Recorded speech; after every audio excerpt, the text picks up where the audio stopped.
来关心2024的总统选战，国民党的侯友宜针对人权的政策是主张讲，要互核1厂、核2厂甲核3厂检修了后延长运转，也有要互核4厂确保安全了后，搁再启用。另外，鸿海创办人郭台铭今仔日是去会见来台湾访问的日本前首相麻生太郎。那民进党的赖清德是去参加国小世界杯国际赛记者会，要来推广卡球。 国民党总统参选人侯友宜宣布人权政策，答应当选总统了后，第一任期内会完成核1、核2、甲核3厂检查甲修理的工作，安全运用。嘛要成立核4总体安全审查委员会，赶紧完成核4现有机组的检查甲修理。在安全无问题的情形之下，推动核4安全重新启动。 请外面不要以讹传讹，我从来没有反对核电，我重视的是核安。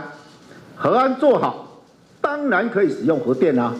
侯友宜主张以核减涂炭，甲国际同步，使用已经存在核电价值，加做降低碳排甲空污关键的选项，达到2040台湾无遐涂炭。郭董，你今天带和平宣言是不是？有要送给麻生吗？鸿海创办人郭台铭早起去金华酒店，甲日本前首相麻生太郎见面，伊手里还阁摕一份金门和平宣言去。 这嘛是因4个月来第2届见面。我在美国，没想到麻生透过我们台湾的外交部直接通知我，希望他在走之前能够见我一面，所以等于是我4个月内跟他见了2次的面。郭台铭强调讲，台湾爱当避战，同时嘛爱避免战争。那民进党赖清德是参加国小世界杯国际赛记者会，推广台湾卡球运动。